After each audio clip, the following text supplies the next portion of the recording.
जय हिंद दोस्तों।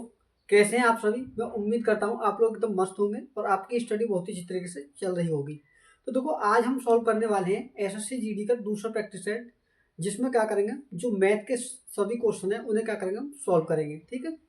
तो देखो, आपका जो क्वेश्चन है पहला, वो लिखा हुआ है, वो आप पढ़ सकते हैं। तो देखो, पहला क्वेश्चन क्या बोला है इसमें। इसमें बोला है कि 70 सेंटीमीटर आधार की त्रिज्या और 14 सेंटीमीटर ऊंचाई वाली बेलन का वक्र पृष्ठीय क्षेत्रफल कितना है। यानी कि एक बेलन है जिसकी त्रिज्या कितनी है, आधार की त्रिज्या 70 सेंटीमीटर है, यानी कि रेडियस दे रखी है, देखो आपको 70 सेंटीमीटर। ठीक है। ये है आपके बेलन की त्रिज्या। ठीक है, जो आधार की त्रिज्या है, और जो हाइट है उसकी वो है 14 सेंटीमीटर। तो क्वेश्चन में आपसे पूछा है कि इसका वक्र पृष्ठीय क्षेत्रफल क्या होगा। ठीक है।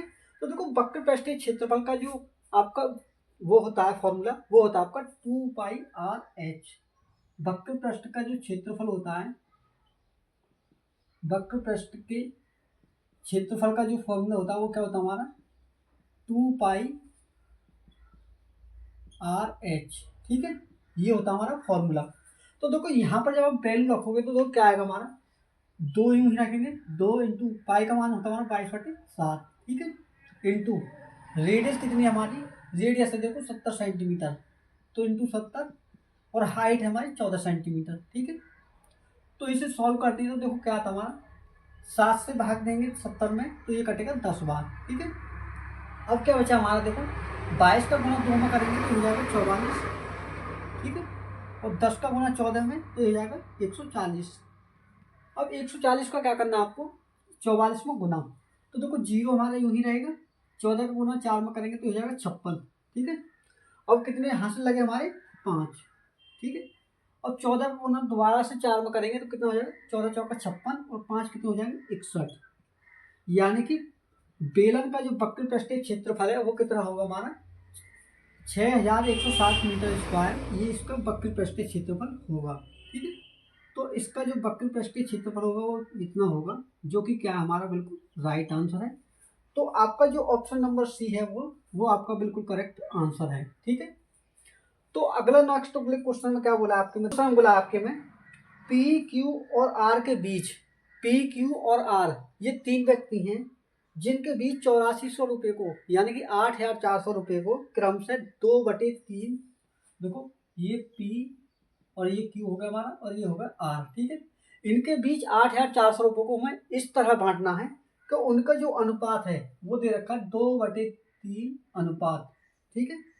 3/1/3 है। तो इस अनुपात में क्या करना है हमें, इस अनुपात में इनको बांटा गया है जिसमें आर का हिस्सा आपको निकालना है। तो कैसे निकालेंगे हम, तो उसे निकालने के लिए वो क्या करना है कि हमें इनका पहले एलसीएम सही से लेना है। कैसे लेंगे, आप एक काम करिए, जो 3 इनके सबके बट्टे में है लेकिन यहाँ बट्टे में क्या है, 1 है। ठीक है। तो सबसे आसान तरीका ये है कि जो बट्टे में हमारी संख्या एक जगह है उससे क्या करो, सब में आपस में गुना। जैसे कि यहाँ 3 है, यहाँ 3 है, लेकिन यहाँ क्या है 1, तो सबके ऊपर में क्या करेंगे हम, 3 से गुना। ठीक है।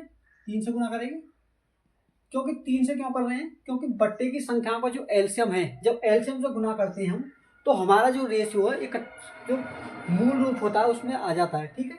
तो इंटू करेंगे 3। ठीक है। तो देखो यहाँ क्या होगा, देखो 3 से 3 कट गए, और यहाँ क्या होगा, 2/3 अनुपात 3 से 3 कट गए, ये कितना होगा, 1।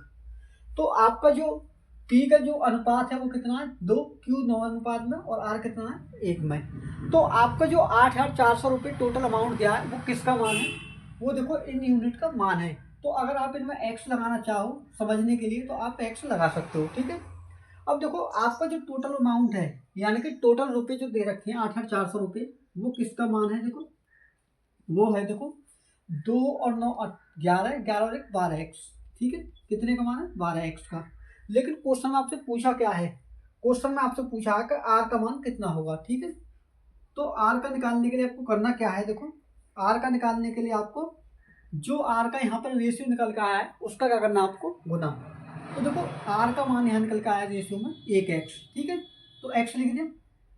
तो जब इसे हम सॉल्व करेंगे तो क्या आएगा, एक्स जो हमारा एक्स खत्म, 12 का गुना 8400 में, तो हमारा जो आर के पास जो पूंजी आई कितनी आई, 12 सत्ते 84 यानी कि 700 रुपये।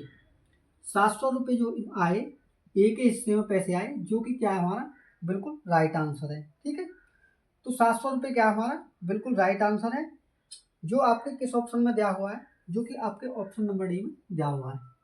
तो ऑप्शन नंबर डी क्या होगा, बिल्कुल आपका राइट आंसर होगा, जो कि बिल्कुल आपका करेक्ट आंसर है। ठीक है, तो अगले नेक्स्ट क्वेश्चन की ओर चलते हैं हम अपने की। देखो तीसरे क्वेश्चन में क्या बोला आपके में कि अंश 16 दिनों में एक सोफा बना सकता है। अंश जो है एक दिन में 16 दिनों में एक सोफा बनाता है, कौन? अंश। ठीक है, तो देखो हमने लिख दिया अंश यहाँ पर। ठीक है, कितने दिन में बना रहा है? 16 दिन में। और देखो वही क्या बोला है कि अंशिका के साथ मिलकर, यानी कि अंश और अंशिका मिलकर, दोनों मिलकर जब बनाते हैं तो वह काम को 128/17 दिनों में पूरा कर लेते हैं। तो यदि अंशिका अकेले इस कार्य को करे, यानी कि अकेले सोफा को बनाए, तो कितने दिन में बना सकते हैं, ये क्वेश्चन आपसे पूछा है। ठीक है, तो देखो अंश और अंश ने बनाया 16 दिन में, और अंश और अंशिका, ठीक है, अंश और अंशिका जब दोनों मिलकर बनाते हैं तो कितने दिन में बनाते हैं? ये बनाते हैं 128/17 दिनों में। ठीक है, 128/17 दिन में। तो आपको सबसे पहले क्या करना है कि जो आपको इनको जो काम कर रहे हैं तो इनका निकालना आपको पहले टोटल कार्य है। तो टोटल कार्य कैसे निकालते हैं हम कि जो ही कार्य कर रहे हैं इन दोनों को क्या लेंगे हम? एलसीएम। तो देखो एलसीएम जब बट्टे में हो तो हमें करना क्या होता है, जो उनके अंश में होता है उनका क्या लेते हैं हम? एलसीएम। तो आपको एलसीएम लेना 16 और 128 का। ठीक है, तो 16 और 128 का जो एलसीएम आता है वो होता है आपका 128। ठीक है, कितना होता है? 128। और जो आपका 128 आया है ये क्या आपका टोटल कार्य है, यही क्या आपका टोटल कार्य है। ठीक है, यही है आपका टोटल कार्य है। अब यहाँ से आपको क्या निकालना है? यहाँ से निकालना है कि अंशिका एक दिन में कितने का यूनिट कार्य करती है। तो इसके लिए हमें क्या करना होगा, यहाँ से 16 का भाग हम 128 में देंगे तो कितनी बार कटेगा? 8 बार। ठीक है, और वहीं देखो 128 का भाग हम 128 में देंगे तो कितनी बार कटेगा? 1 बार। लेकिन बट्टे की जो संख्या है 128 अंश का तो भाग हम टोटल कार्य में देंगे, लेकिन उसमें क्या करेंगे हम? 17 का गुना, जो हर है। ठीक है, तो देखो 128 का भाग मैंने 128 में दिया तो ये कटा 1 बार, और 1 का गुना 17 में करा तो ये होगा 17।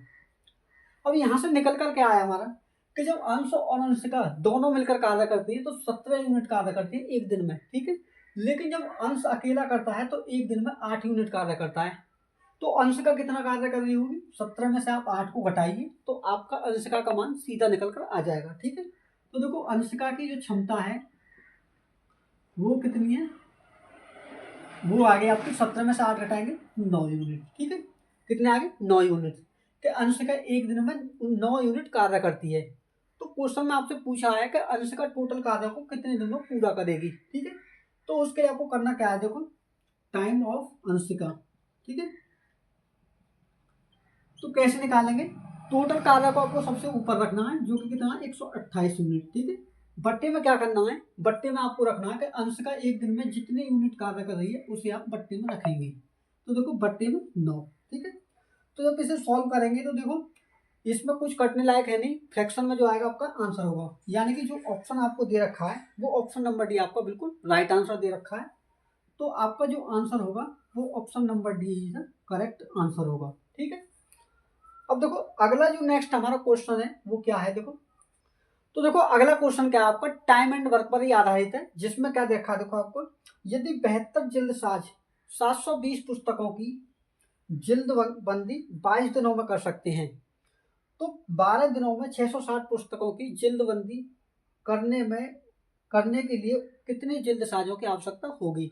तो देखो आपके जब भी क्वेश्चन ऐसे हो कि आप कुछ कार्य दिनों में करते हैं, घंटे में करते हैं, और आपका टोटल कार्य दिया होता है, तो आपसे पूछ लेता है दूसरे क्वेश्चन में कि अगर उसमें इतने व्यक्ति हम लगाएं और इतने घंटे कार्य करें तो ये कार्य हमारा कितने में समाप्त हो जाएगा। तो ऐसा जो फंडा है वो क्या आपका, देखो वो आपका होता है WMDH कॉन्सेप्ट वर्क, M1D1H1। ठीक है, बटे में क्या होता है हमारा? वर्क। ठीक है, W1 बराबर क्या होता है, देखो M2D2 इंटू H2, और बटे में क्या होता है? W2। देखो यहाँ M1 क्या है? व्यक्तियों की संख्या, D1 क्या है? दिनों की संख्या, और H1 क्या है? H हमारा घंटों की संख्या। ठीक है, और W क्या है? हमारा कार्य, कि हमारा कार्य कितना है। ठीक है, तो ये जो फॉर्मूला आपको याद रखना है, क्योंकि ये फॉर्मूला अक्सर आपके जो क्वेश्चन आते हैं इस पर बहुत क्वेश्चन आपको पूछे जाते हैं। ठीक है, तो देखो इसमें क्या करना है, इसमें बोला है कि 72 जिल्द साज। तो देखो मैन की संख्या M1 कितनी होगी आपकी 72। ठीक है, 72 जिल्द साज कितने कर रहे हैं, 720 पुस्तकों की जिल्दबंदी। 720, देखो 720 क्या है आपका W का कार्य है, यानी कि W को मान, क्योंकि जो कार्य है वो क्या है हमारा जिल्दबंदी, कितना 720। तो देखो 720 को रखेंगे आप बट्टी में। ठीक है, और देखो कितने दिनों में कर रहे हैं 22 दिनों में, तो इंटू करेंगे 22 दिन, बराबर क्या करना है आपको, देखो बराबर क्वेश्चन में पूछा है कि 12 दिनों में 660 पुस्तकों की, यानी कि आपको टाइम दे रखा है 12 दिन। ठीक है, 12 दिन आपको टाइम दे रखा है, और कितनी जिल्द साजों की, कितनी पुस्तकों की 660 पुस्तकों की। तो कार्य देखा है दे रखा है आपको वहां पर 660 पुस्तक। ठीक है, कार्य है आपका 660 पुस्तक। तो क्वेश्चन में आपसे पूछा है कि कितने जिल्द साजों की आवश्यकता होगी, यानी कि कितने जिल्द साज चाहिए हमें जिससे कि ये कार्य 12 दिन में समाप्त हो जाए। तो करना क्या है इसमें, इंटू एम कर देंगे आप, क्योंकि हमें क्या निकालनी है जिल्द साजों की संख्या। तो जिल्द साज हो या मैन हो, बात क्या हमारी एक ही है। तो देखो यहाँ से जब सॉल्व करेंगे तो 72 से भाग दिया मैंने इसमें, तो ये कटा 10 बार। ठीक है, और जो बराबर की जो संख्या होती है हमारी आपस में क्या होती है रेशियो के अनुसार कट जाती है। अगर रेशियो में नीचे वाली संख्या 0 है तो इधर वाली रेशियो की 0 संख्या क्या हो जाएगी, कट जाएगी। तो देखो 10 से मैंने भाग दिया इसमें, तो एक 0 क्या हो गया हमारे यहाँ से कट गई। ठीक है, ये कट गई। अब देखो इसका गुना करना है आपको यहाँ पर, और इसे लाएंगे आप पट्टी में। तो देखो क्या होगा 22 इंटू 66, और बटे में क्या होगा 12, और ये क्या होगा हमारी 9। ठीक है, तो यहाँ से आप सॉल्व करेंगे तो देखो क्या आएगा हमारा 6 दूनी 12, 6 से काटेंगे इसे 11 बार, और 2 का भाग इसमें देंगे तो ये कटेगा 11 बार। तो मैन की संख्या कितनी आ गई आपकी, 11 का गुना 11 में करेंगे तो कितना हो जाएगा 121।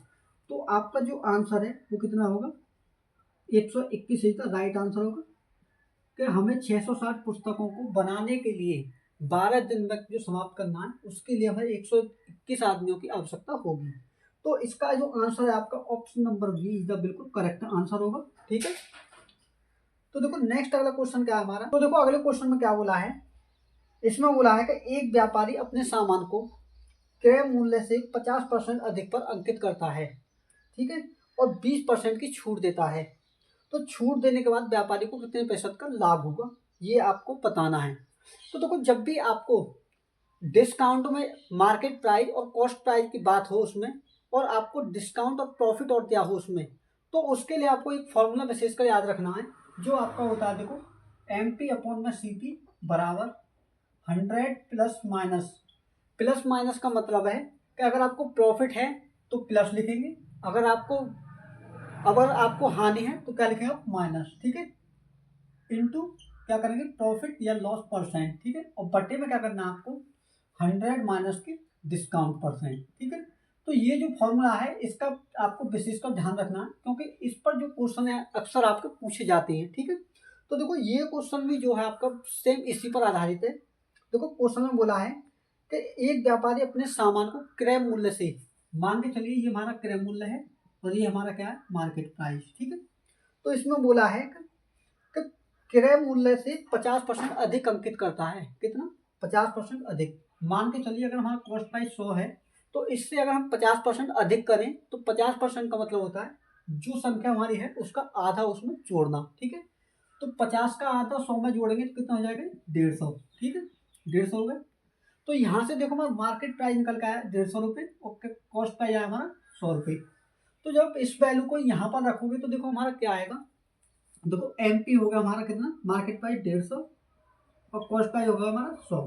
ठीक है, बराबर क्या करेंगे 100 में जोड़ना है, क्या जोड़ना है प्रॉफिट, क्योंकि इसमें बात किसकी हुई प्रॉफिट की कि कितने प्रतिशत का लाभ हुआ। तो देखो जब प्रॉफिट नहीं दिया तो क्या करेंगे हम प्रॉफिट परसेंट ऐसे लिख देंगे कि 100 प्लस प्रॉफिट परसेंट। ठीक है, इनटू क्या करना है बटे में आपको, बटे में आपको 100 में से जो डिस्काउंट है उसे आपको घटाना है। ठीक है, तो देखो 100 में से जो डिस्काउंट दे रखा हमारा 20%, तो 100 में से आप 20 को घटाइए तो कितना हो जाएगा 80%। ठीक है, होगा 80%। अब क्या करना आपको सॉल्व करना सीधा सा। तो देखो एक जीरो से हमारी एक जीरो ये कट गई, और एक जीरो से इससे हमारी जीरो कट गई। 15 का गुना जब 8 में करेंगे तो ये कितना हो जाएगा 15 × 8 = 120। ठीक है, तो 120 बराबर 100 प्लस प्रॉफिट परसेंट। तो 100 जब इधर का प्लस का है, इधर को आने के बाद किसका हो जाएगा, माइनस का। तो देखो होगा क्या, 120 माइनस के 100 बराबर प्रॉफिट परसेंट। ठीक है, 120 में से आप 100 को घटाइए तो कितना हो जाएगा, 20%। तो आपका जो आंसर है वो कितना होगा, 20% का लाभ होगा। ठीक है, व्यापारी को कितने का लाभ होगा, 20% का लाभ होगा। तो आपका जो आंसर है option number A is the बिल्कुल राइट आंसर होगा। ठीक है, ये ऑप्शन नंबर ए क्या आपका बिल्कुल राइट आंसर है। ठीक है, और देखो नेक्स्ट अगले क्वेश्चन में क्या बोला आपके में, देखो अगला क्वेश्चन क्या है आपका, जो आपका सिंप्लीफिकेशन पर आधारित है। इसमें बोला है कि 0.1 का होल स्क्वायर प्लस 0.01 का होल स्क्वायर का मान आपको बताना है। तो देखो क्या करना है आपको, पहले आपको 0.1 का होल स्क्वायर करना है प्लस उसके बाद में 0.01 का आपको होल स्क्वायर करना है। ठीक है, तो देखो जब भी आप किसी भी पॉइंट की संख्या का होल स्क्वायर करते हो आप, तो वो करना क्या होता है, देखो पहली संख्या में देखिए कि हम 0.1 का होल स्क्वायर कर रहे हैं। ठीक है, तो जब होल स्क्वायर करते हैं तो आपको विशेषकर एक बात ध्यान देनी है कि पॉइंट के बाद कितनी संख्याएं हैं। तो देखो पॉइंट के बाद हमारी कितनी संख्याएं हैं, एक। ठीक है, तो जब हम होल स्क्वायर करेंगे तो हमारा जो पॉइंट लगेगा बाद में होल स्क्वायर होने के बाद में, पीछे से 2 अंक के बाद लगेगा। क्यों, क्योंकि हम जो होल स्क्वायर करते हैं तो हमारा जो पॉइंट है वो देखो यहाँ मैं आपको समझाता हूँ, जैसे 0.1 का होल स्क्वायर कर रहे हैं। ठीक है, तो 0.1 इंटू 0.1 ऐसे भी लिख सकते हैं हम इसे। जब हम इस पॉइंट को हटाएंगे तो इसके बट्टे में आएगा 10 और इस पॉइंट को हटाएंगे तो कितना, 10। ठीक है, तो क्या होगा हमारा, एक एकम एक और 10 धाम 100। ठीक है, कितना आया बट्टे में, 100। जीरो कितने निकल के आए हुए, 2। और जब 100 का भाग अब इसमें दोगे एक में, तो आपको करना क्या है, जितनी जीरो नीचे हैं उतना ही राइट साइड से आप अंक लोगे और पॉइंट लगाओगे। ठीक है, तो देखो पहले क्या करना है, आपको एक को लिखना है और देखो नीचे जीरो है 2, तो एक जीरो आपको और बढ़ाना है, पॉइंट लगाना है। ठीक है, जीरो, तो यहाँ से क्या निकल के आया था, 0.01। तो वही आपको क्या करना है कि पॉइंट के बाद जितनी संख्या है होल स्क्वायर करने के बाद में उनका डबल करना है राइट साइड में। तो देखो 0.1 का होल स्क्वायर करेंगे तो कितना हो जाएगा, 0.01। ठीक है, प्लस यहाँ क्या करना है आपको, 0.01 का होल स्क्वायर। तो पॉइंट के बाद कितनी संख्या है, 2। तो जब होल स्क्वायर करेंगे तो पॉइंट के बाद कितनी संख्या हो जाएंगे, 4। ठीक है, तो पीछे तरफ लिखना है आपको 1 0 0। ठीक है, और देखो 1। ठीक है, पॉइंट लगाया 0.001। जब आप इन्हें जोड़ेंगे तो देखो क्या आएगा हमारा, देखो एक को यूं ही रखेंगे, एक दूसरे स्थान पर हमारा 0, यहाँ आ गया 1। ठीक है, 1 रखा और यहाँ हमारा 0, यानी कि आपका जो आंसर होगा वो कितना होगा, 0.0101, यानी कि 0.0101 क्या होगा आपका बिल्कुल राइट आंसर होगा, जो कि आपका ऑप्शन नंबर बी जो है राइट आंसर है। ठीक है, ऑप्शन नंबर बी क्या आपका बिल्कुल करेक्ट आंसर है। ठीक है, अब देखो अगले क्वेश्चन में आपके में क्या बोला है, क्वेश्चन में देखो क्या बोला है कि एक वस्तु का अंकित मूल्य उसके क्रय मूल्य से 60% अधिक है। ठीक है, यदि उस वस्तु पर 20% की छूट दी जाए तो लाभ प्रतिशत कितना होगा। तो देखो ये क्वेश्चन जो मैं पीछे आपको बताया था फॉर्मूला डिस्काउंट वाला, उसी पर सेम बेस आपका ये क्वेश्चन है, जिसमें आपको पूछा है कि प्रॉफिट परसेंट कितना है। दोस्तों अगर वीडियो क्लास अच्छी लग रही है तो इस क्लास को अपने दोस्तों में शेयर करें, ताकि उसका जो लाभ है क्लास का उन्हें भी मिल सके। ठीक है, और वीडियो को लाइक भी करते चलिएगा। ठीक है, अब देखो क्वेश्चन में बोला है आपसे कि एक वस्तु का मार्केट प्राइस उसके कॉस्ट प्राइस से कितना 60% अधिक है। तो मान के चलिए ये कॉस्ट प्राइस का हमारा, और ये होगा हमारा सेलिंग प्राइस, सॉरी ये होगा हमारा मार्केट प्राइस। ठीक है, तो इसमें बोला है कि अगर कॉस्ट प्राइस जो मार्केट प्राइस हमारा अगर कॉस्ट प्राइस से 60% अधिक है, तो देखो मान के चलिए हमारा कॉस्ट प्राइस 100 रुपये है, तो इसमें क्या करना है आपको, 60% अधिक। 60% अधिक का मतलब होता है कि 100 में आप 60 को ऐड करो तो कितना हो जाएगा, 160। ठीक है, होगा 160। इसके बाद में आपसे पूछा है कि यदि 20% की छूट दी जाए, वो कह रहा है कि यदि डिस्काउंट 20% देते हैं हम, तो प्रॉफिट परसेंट क्या होगा ये आपको बताना है। ठीक है, तो सेम प्रोसेस है जो मैंने आपको बताया था पीछे फॉर्मूला, कि जब भी आपको मार्केट प्राइस, कॉस्ट प्राइस और डिस्काउंट और आपको प्रॉफिट, 4 चीज़ आपको दे या 3 देगा, चौथी पूछे, तो वहाँ से आप क्या निकाल सकते हैं, इसे निकाल सकते हैं। तो बराबर 100 प्लस माइनस प्रॉफिट या लॉस परसेंट बटे में 100 माइनस के डिस्काउंट परसेंट, ठीक है। इसके बाद में क्या करना है, देखो मार्केट प्राइस हमारा 160, ठीक है, तो कॉस्ट प्राइस हमारा 100 रख दे इतना। देखो 100 में से क्या देखा हमें, प्रॉफिट, तो प्रॉफिट के लिए क्या लिखते हैं प्लस, तो 100 प्लस प्रॉफिट परसेंट बटे में 100 में से क्या घटाना है आपको, डिस्काउंट को, डिस्काउंट देखो हमारा 20%, तो 100 माइनस की 20%, ठीक है। तो देखो यहाँ से जब सॉल्व करेंगे तो एक जीरो से हमारे एक जीरो ये कट गए, ठीक है, ऊपर क्या बचा हमारा 16/10 बराबर 100 प्लस प्रॉफिट परसेंट, 100 में से 20 घटाएंगे तो कितना होगा 80, ठीक है, 80 होगा। इस जीरो से क्या होगा हमारा, ये 10 भाग देगा तो कितनी बार कटेगा, 8 बार, यानी कि 10 अट्ठे 80। अब इसका गुना आपको यहाँ करना है, तो 16 में अट्ठे कितना हो जाएगा 128 बराबर 100 प्लस प्रॉफिट परसेंट, ठीक है। तो देखो प्रॉफिट परसेंट कितना आएगा आपको, 128 इधर है, ठीक है, जब आप 100 को इधर लाओगे तो किसका हो जाएगा माइनस का, ठीक है। तो आपका जो प्रॉफिट है वो कितना आएगा, 128 में से 100 घटाएंगे तो 28%, तो हमारा आंसर आएगा 28% इज द राइट आंसर होगा, जो कि आपके ऑप्शन नंबर बी में दिया हुआ है। तो option number B is the बिल्कुल हमारा करेक्ट आंसर होगा, ठीक है। तो देखो नेक्स्ट अगले क्वेश्चन में क्या बोला है, 9,000 रुपये का 80% की वार्षिक दर से चक्रवृद्धि ब्याज अर्धवार्षिक रूप से संयोजित पर उधार दी जाती है, ठीक है।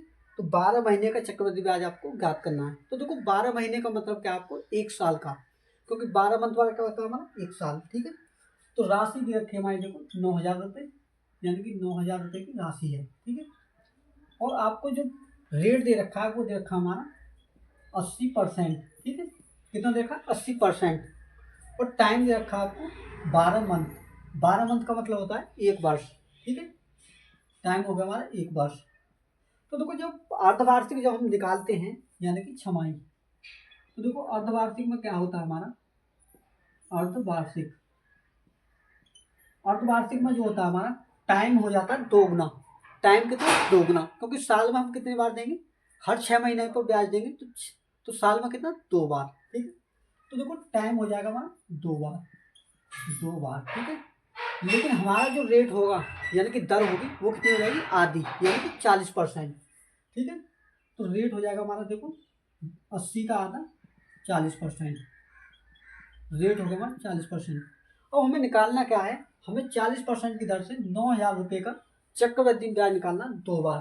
तो देखो 2 बार ब्याज फॉर्मूला लगाने से अच्छा है कि आप जो सक्सेसिव रूल का इसमें यूज करो। तो देखो सक्सेसिव रूल क्या होता है हमारा, कि जब हम दो अलग अलग परसेंटेज वैल्यू को एक जगह कंबाइन करते हैं तो उसके लिए हम सक्सेसिव रूल का यूज करते हैं। तो देखो वहाँ उसे कैसे करेंगे, 40 को एक बार आपको जोड़ना है, 40 में 40 प्लस 40, इससे एक बार 2 बार जोड़ना है इसे, उसके बाद में इसका 2 बार आपस में गुना करना है, 40 इंटू 40, और बटे में क्या करना है 165 से भाग 100 से, ठीक है।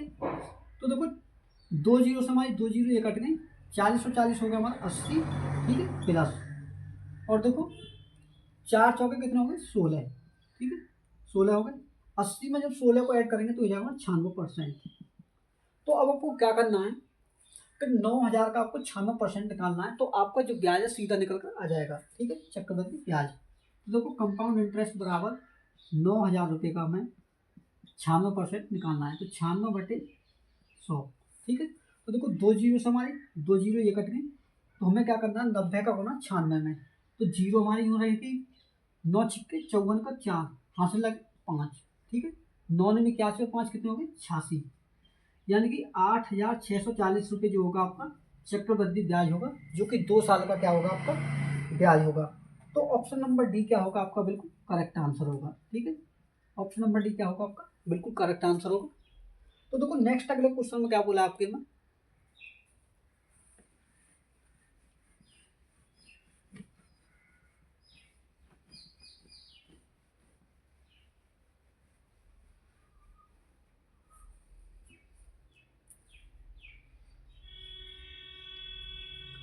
तो देखो नेक्स्ट अगला जो क्वेश्चन है वो आपका सिंपल इंटरेस्ट पर है, जिसमें बोला है किसी धनराशि पर 5 वर्षों के लिए प्राप्त साधारण ब्याज उस धनराशि का 2/5 है। यानी कि देखो आपको क्वेश्चन में दिया है कि टाइम जो है हमारा 5 वर्ष है, ठीक है, 5 वर्ष में जो साधारण ब्याज है यानी कि सिंपल इंटरेस्ट, वो मूलधन का कितना है, मूलधन का 1/5 है।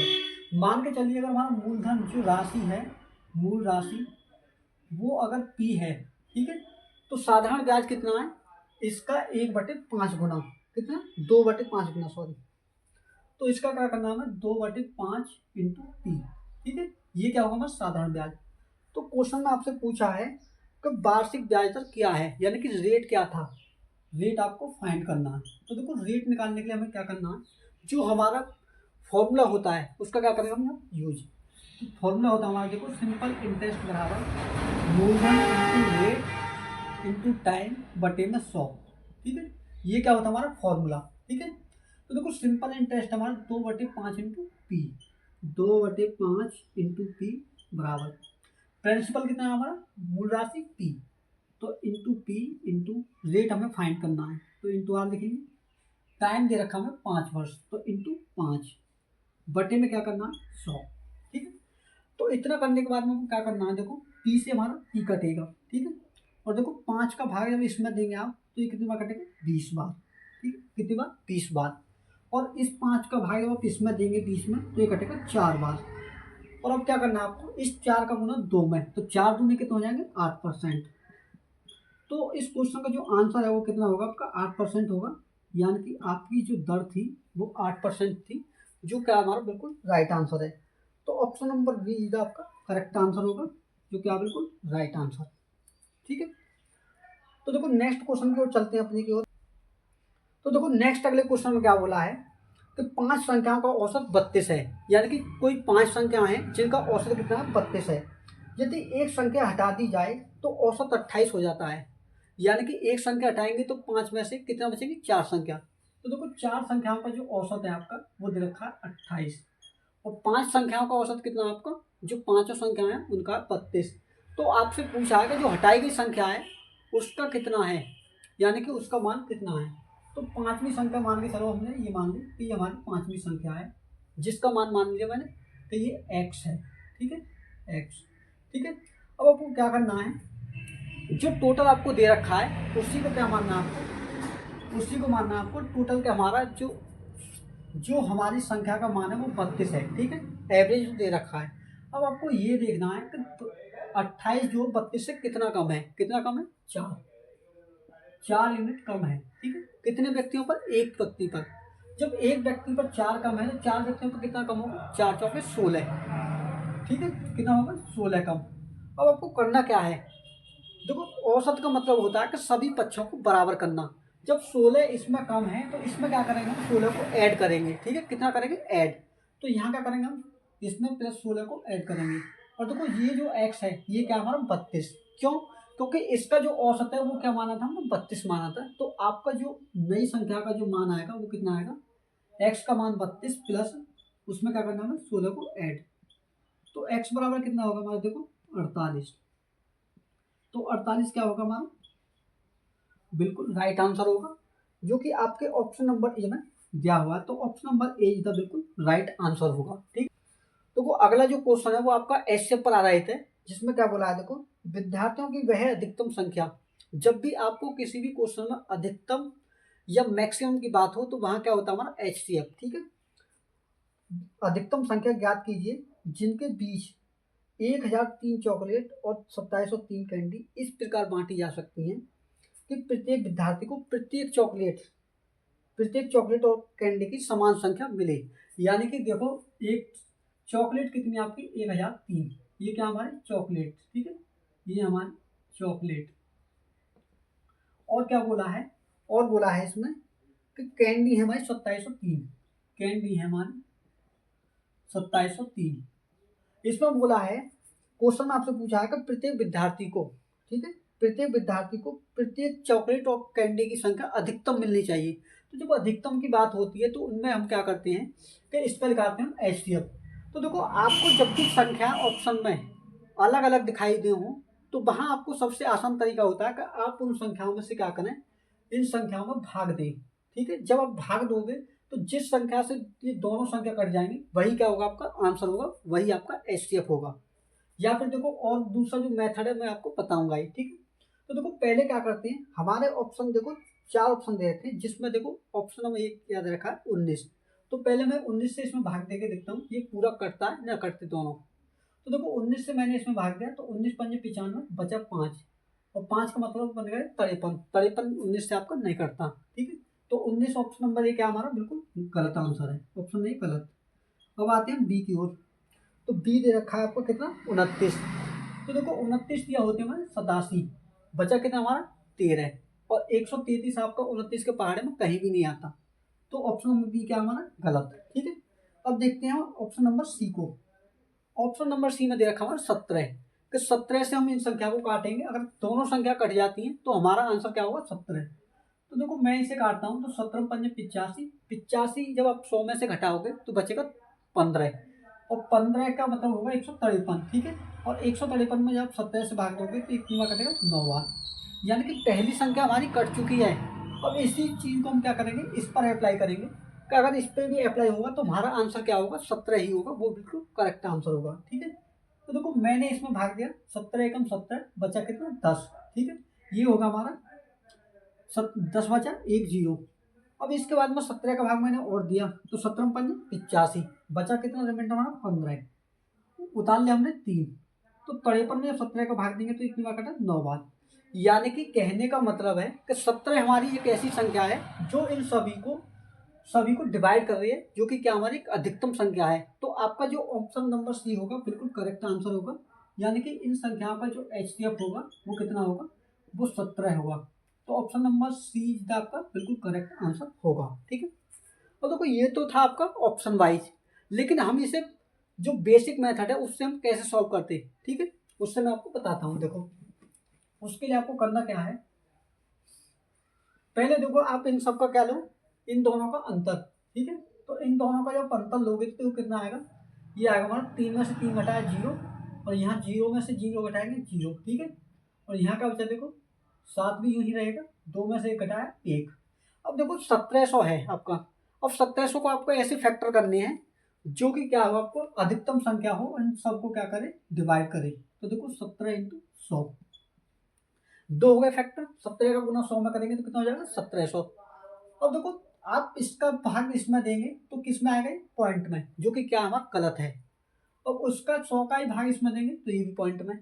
कहने का मतलब हमारा फैक्टर ऐसा होना चाहिए जो संख्या हमारी टोटल पूरी डिवाइड हो। तो देखो 17 का भाग इसमें देंगे तो पहले हमने काट कर देखा था, यानी कि पूरा कट रहा था। तो यहाँ से हमारा फाइंड होता है कि हमारा जो अधिकतम संख्या है HCF है वो कितना है 17, इसका बिल्कुल राइट आंसर है। तो आपका जो ऑप्शन नंबर है वो क्या हमारा बिल्कुल राइट आंसर है, ठीक है। ऑप्शन नंबर क्या है हमारा, ऑप्शन नंबर सी का बिल्कुल करेक्ट आंसर होगा, ठीक है। तो मैं आशा करता हूँ कि सभी क्वेश्चन आपको बहुत अच्छी तरीके से क्लियर हुए होंगे, ठीक है। अब देखो अगला जो नेक्स्ट क्वेश्चन है उसमें क्या बोला आपके में, तो देखो क्वेश्चन में बोला है 3 नोटबुक और 6 पेन का मूल्य 3000 रुपये है, उतने ही पैसे से एक व्यक्ति 1 नोटबुक और 12 पेन खरीदता है, ठीक है। तो यदि राजू 15 पेन खरीदना चाहता है तो उसे कितना भुगतान करना होगा, यानी कि कितने रुपए देने होंगे। तो देखो मान के चलिए हमारी नोटबुक जो है, नोटबुक, ठीक है, नोटबुक को मानता हूँ मैं x, ठीक है। और जो आपके पेन है उसे मानता हूँ मैं y, ठीक है, पेन को मानता हूँ y। तो देखो इसमें बोला है कि जब वो 3 नोटबुक खरीदता है तो 3 का x गुना कितना होगा 3x, और पेन कितने खरीदता है, वो खरीदता है 6 पेन, तो ये कितना होगा 6y। दोनों का जो अमाउंट है यानी कि मूल्य है जोड़कर वो है हमारा 3000 रुपये, ठीक है। लेकिन जब इतने ही रुपए में यानी कि 3000 रुपये में क्या करता है, तो वो 3000 रुपये में ही 1 नोटबुक और 12 पेन खरीदता है। तो देखो नोटबुक को माना मैंने x, तो ये हो गया x प्लस, ठीक है। कितने नोटबुक पेन खरीदता है 12, तो कितना होगा 12 बाई, ठीक है, 12 पेन खरीदता है।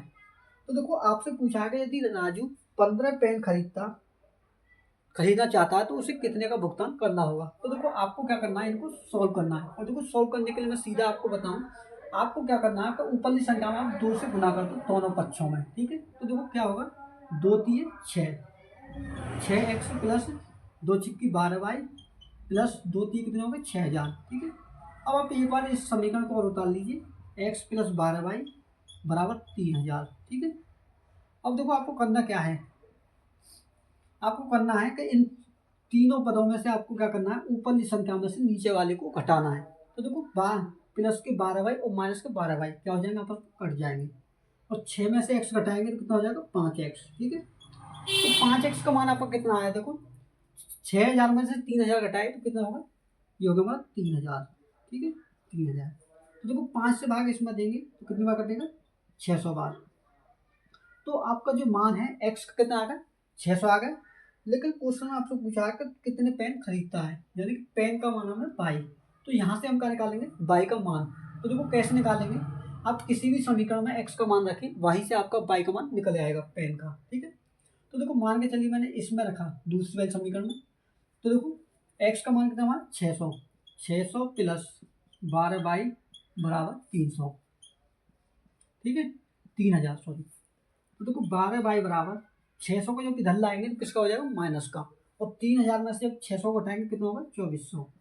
ठीक है, तो देखो 1200 से जब आप भाग देंगे इसमें तो बाई का मान आएगा हमारा 200, यानी कि एक पेन का मूल्य हमारा 200 रुपये है। कितना आ गया, एक पेन का मूल्य 200 रुपये। तो आपसे पूछा है कि 15 पेन खरीदने के लिए कितने का भुगतान करना होगा। तो जब एक पेन का मान हमारा 200 रुपये है तो 15 पेन का कितना होगा, इसमें क्या करें, 15 से गुना। तो देखो कितना होगा, 15 दूनी 30 और 2 जीरो, यानी कि 3000 रुपये का ही क्या हो करना होगा, हमें भुगतान करना होगा, जिससे क्या होगा, हमें 15 पेन खरीदने में मिलेंगे। तो आपका जो आंसर है वो ऑप्शन नंबर डी का बिल्कुल क्या है, करेक्ट आंसर होगा। तो कोई ये जो क्वेश्चन है थोड़ा लेंथी इसलिए हुआ है क्योंकि मैंने आपको एक एक पॉइंट समझाया है। जब आप सॉल्व करोगे इसे तो ये जो क्वेश्चन है आपका 2 से 3 स्टेप में क्या होगा, सॉल्व हो जाएगा। ठीक है, तो देखो आपको समझाने के लिए मैंने आपको इतना लेंथी बताया जिससे आपको कोई भी डाउट ना रहे। ठीक है, यदि 6 पेन का क्रय मूल्य 5 पेन के विक्रय मूल्य के समान है तो लाभ या हानि प्रतिशत आपको बताना है। तो देखो 6 पेन का क्रय मूल्य, तो मैंने क्या कहा, 6 इंटू क्रय मूल्य का मतलब कॉस्ट प्राइस बराबर कितना है, 5 मूल्य के विक्रय मूल्य के, यानी कि 5 इंटू सेलिंग प्राइस के, इसके क्या बराबर है। तो आपसे पूछा है लाभ या हानि प्रतिशत क्या होगा, तो आपको सीधा क्या करना है, कॉस्ट प्राइस और सेलिंग प्राइस को क्या लाएंगे एक तरफ। तो देखो कॉस्ट प्राइस को मैंने यही रखा, सेलिंग प्राइस को लाया मैं पट्टी में। ठीक है, यहाँ 5 को यूं ही रखा मैंने, 6 को लाया मैं किसमें, बट्टे में, कितना होगा 6। अब देखो यहाँ से क्या फाइंड हुआ हमारा, यहाँ से हमारा फाइंड हुआ कि कोई वस्तु हमने 5 यूनिट में खरीदी और उसे 6 यूनिट में बेच दिया, तो हमें कितने यूनिट का फायदा हुआ, 1 यूनिट का। कितने का, 1 यूनिट का। ठीक है, 1 यूनिट का हमें फायदा हुआ।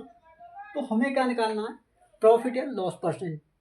सोच के देखिए कि हमने कोई वस्तु 5 रुपये में खरीदी और 6 रुपये में उसे बेचा, तो हमें क्या हुआ, लाभ कितने का, 1 रुपये का। तो देखो हमें प्रॉफिट परसेंट निकालने के लिए क्या करना है, जितने यूनिट का हमें लाभ हुआ है उसे लिखेंगे ऊपर।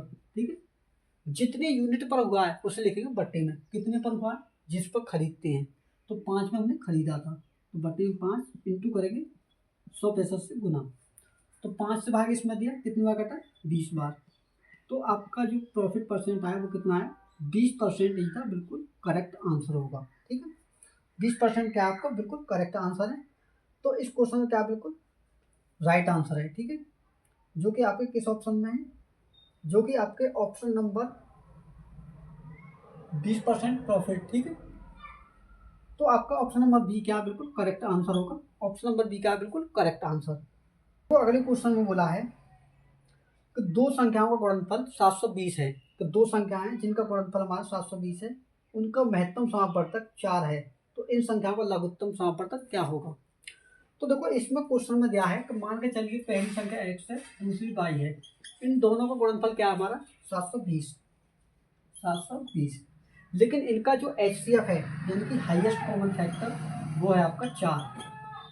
तो क्वेश्चन में आपसे पूछा है कि इसका एलसीएम क्या है। तो देखो इसके फाइंड करने के लिए मैं आपको बताऊं कि एलसीएम और एचसीएफ में एक आपका फॉर्मूला होता है, जो क्या होता है कि एलसीएम इंटू एचसीएफ बराबर पहली संख्या गुना दूसरी संख्या। ठीक है, पहली संख्या गुना दूसरी संख्या, एलसीएम इंटू एचसीएफ। ठीक है, एलसीएम इंटू एचसीएफ बराबर पहली संख्या गुना दूसरी संख्या, ये क्या आपका फॉर्मूला है। तो इसमें जब आप वैल्यू को पुट करेंगे तो देखो क्या आएगा, एलसीएम हमें फाइंड करना है, तो एलसीएम मैंने यही रखा इंटू एचसीएफ दे रखा है आपको 4 बराबर पहली संख्या क्या हमारी एक्स और दूसरी संख्या का मान 22, लेकिन दोनों का गुणनफल क्या था हमारा 720। तो आपको क्या रखना है, दोनों का गुणनफल कितना 720। तो अब आपको क्या निकालना है, एलसीएम। तो देखो एलसीएम निकालने के लिए सीधा क्या करना है, आपको 4 का इसमें भाग देना है। तो कितनी बार कटा है, 4 से 72 को काटेंगे तो 18 बार, ठीक है, और 1 0 बार ये बची। तो आपका जो एलसीएम होगा वो क्या होगा, आपका 180 का बिल्कुल राइट आंसर होगा, जो कि क्या आपका बिल्कुल करेक्ट आंसर है। तो आपका जो ऑप्शन नंबर डी है आपका बिल्कुल राइट आंसर होगा। तो आज की क्लास को हम यहीं पर ऑफ करते हैं। तो मिलते हैं एक और प्रैक्टिस सेट के साथ में। तो फ्रेंड्स अगर वीडियो अच्छी लगी तो वीडियो को लाइक जरूर करें, और चैनल पर नए हैं तो वीडियो को लाइक करके चैनल को सब्सक्राइब भी कर लें, और हो सके तो वीडियो को अपने दोस्तों में शेयर कर दें, ठीक है, ताकि इस वीडियो का बेनिफिट उन्हें भी मिल सके। तो मिलते हैं नेक्स्ट वीडियो में, तब तक के लिए धन्यवाद।